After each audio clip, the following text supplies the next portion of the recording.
All right, we're going to talk about grip, okay?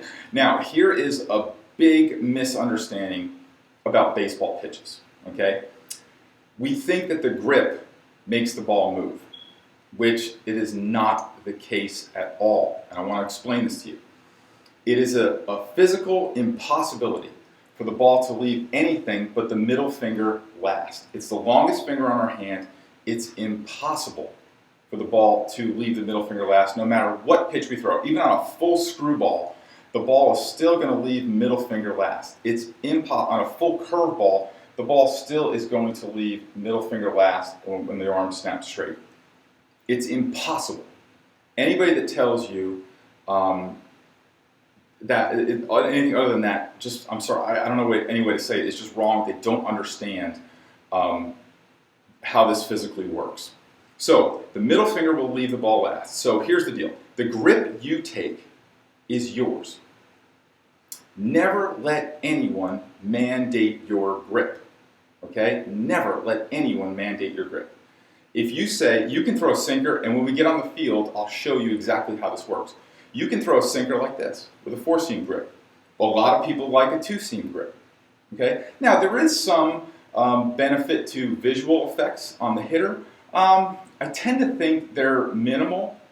I would much rather have a pitcher be comfortable than worrying about that, but that's a whole other story.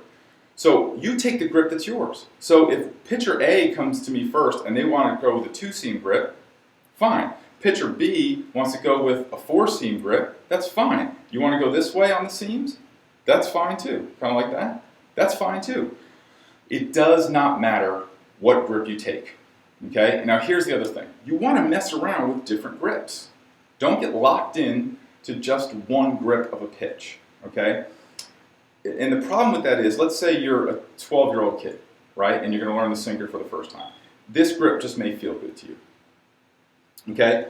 But let's say as you develop, your hands get bigger, stronger, touch, maybe this feels better. Doesn't matter. Keep on playing around with the grips. You find the one that's right for you. So if I have my choice of two pitchers, one pitcher who I'm telling him to hold the ball like this, but he doesn't like it, doesn't like the way it feels and stuff like that, or a pitcher who has this grip because he likes it, he knows he's confident he's going to throw a good pitch, I'll take the second pitcher because the first pitcher, every time he feels it, there's going to be like a confidence issue or this doesn't feel right, I can't quite get it. But this pitcher, I want total confidence. So I don't want any little speed bumps in the way for my pitchers to develop this pitch. Okay, so that's grip. Now the second issue with grip is finger pressure. Guys talk about index finger pressure, or middle finger pressure.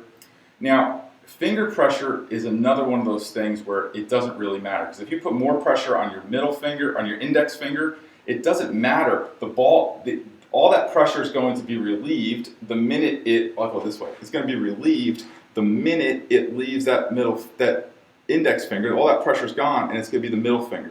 So if you want to put pressure on anything, just put pressure on your middle finger. Okay? But I would hold it either as tight or as loose you want, but finger pressure will not make a difference either, because again, the ball is going to leave your middle finger last. All right? So recap. Grip doesn't matter. Grip is secondary to the angle we create. We're going to get into that when we're talking about how to throw the pitch. Okay? So that's the secondary to the angle we create. The grip is yours. Take the grip that feels the most comfortable. Keep playing around with different grips. Do not just settle in on one grip, especially as you grow and get older. Mix it up, use different grips. And number 4, finger pressure is irrelevant. Just grip the ball as tight or as loose as you want. The only thing you want to watch out for is if you get too loose, you don't want your wrist kind of flopping around at all. So, all right, so that wraps up grip. So if you have any questions, just let me know.